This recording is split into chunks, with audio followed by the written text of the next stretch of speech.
Welcome to the channel. My name is Matthias. Today we're going to talk about Donny Cates' second big story arc on his Thor run. We're going to cover Thor issues 10 to 14. And I must say that Donny Cates is really finding his footing on the Thor series. Like, the first story arc was pretty good. I liked it quite a bit. But this story, whoa, I thought it was fantastic. And this story actually focuses on the return of Donald Blake, Thor's alter ego.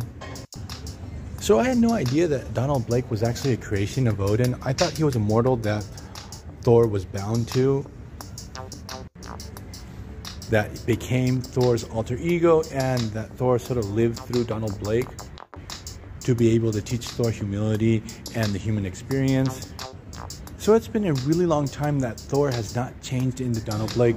While he's not Donald Blake, Blake actually lives in this pocket reality that's within the World Tree in Yggdrasil. It's this type of paradise that Donald Blake is living in. Since the beginning of this run, Thor has been dealing with a ton of problems, being the fact that he's having a hard time picking up Mjolnir. Thor is on the throne of Asgard. Odin is out of the picture, and this is weighing very heavily on him.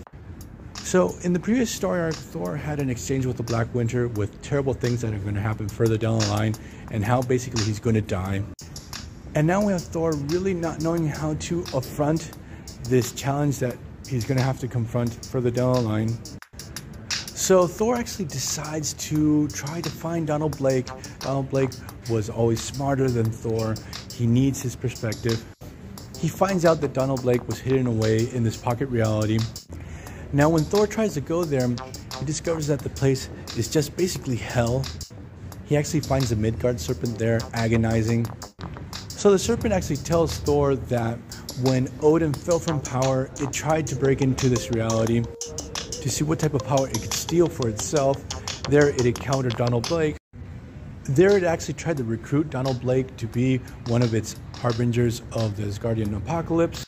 It actually explains to Donald Blake that he was just forgotten there all this time, that his whole existence is basically just a lie, and he's just a toy or a pawn of Odin.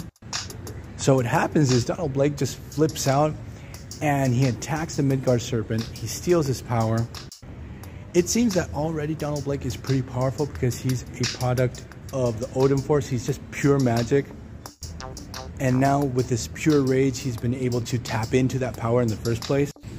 So when Thor tries to go and visit him, he does the switcheroo that they normally do. Thor gets trapped in the pocket reality. Now we have Donald Blake out in the 616 universe, and he's pretty much hellbent on destroying everything tied to Asgard. He actually ends up teleporting all the Asgardians to this weird hell dimension. Then he starts picking off all the characters that have been Thor over the years. What I really like in this story in general is this theme of the carelessness of the Asgardian gods, that once you're not needed anymore, you're just discarded.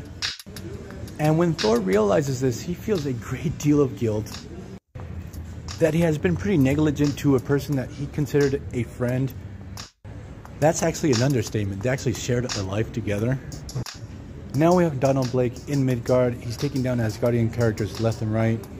There's a really awesome moment where he effortlessly takes down Doctor Strange because he has used Asgardian magic in the past, so that makes him a target. Then we get this earth-shattering battle between Throg and Blake. And I really love that over the years, first with Jason Aaron and later on with Donny Cates, they built up Throg to be this really awesome character. Things get so bad that Thor actually has to pull Odin out of retirement. He's like, old man, come here, you have to fix this mess. We get this awesome final showdown where we have Odin and Thor, who actually puts on the destroyer armor to take down Donald Blake. Donny Cates does a fantastic job showing off how Thor feels all this guilt. He does not want to make Donald Blake suffer, but he has crossed the line. So our heroes are able to stop Donald Blake, and what ends up happening is that he's left in the custody of Loki.